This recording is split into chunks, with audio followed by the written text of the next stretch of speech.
BJP को हटाइबाकू BJP प्रयास जोगी को हटाइबाकू मोदी रणनीति दिल्ली ठारू लखनऊ चली बैठक।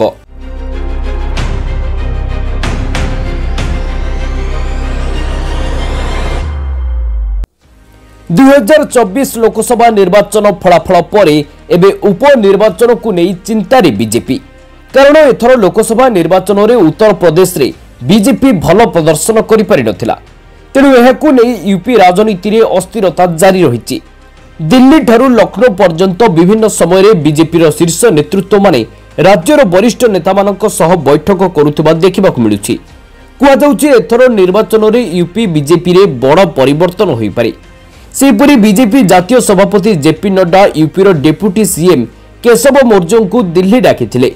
पूर्वर उत्तर प्रदेश बीजेपी सभापति भूपेंद्र चौधरी मध्य पराजयर समीक्षा रिपोर्ट दलर नेतृत्व को देइथिबा जणा पड़िछि। तांकर 15 पृष्ठार रिपोर्ट रे से यूपी रे दलर पराजयर कारण दर्शाइछन्ति। एहारी भितरे उत्तर प्रदेश उपमुख्यमंत्री केशव प्रसाद मौर्य ट्वीट करी कहिसन्ति जे संगठन सरकार को ठारू बड़ एवं से कर्मी जंत्रणा को जड़े कर्मी भाव निजर बोली भावती। तेबे आगामी निर्वाचन को नहीं यूपी राजनीति रे हटचमट देखा देइथिबा बेले बीजेपी जोगी को हटाइबाकू चाहुथिबा चर्चा हेउछि। किंतु जोगी को आसनरू हटाइबा एतेटा सहज नुहे बोली राजनीति समीक्षक मत देइछन्ति।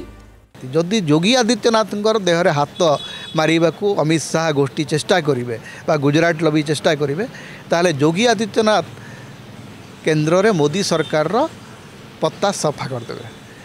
तेणु एते सहजरे जोगी को हटई हबो नाही।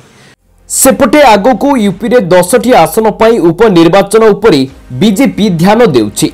पार्टी एही प्रस्तुति पाई व्यस्त अछि। एथिपाई सीएम जोगी मध्य कैबिनेट मंत्री मानकर एक बैठक डाकिथिले।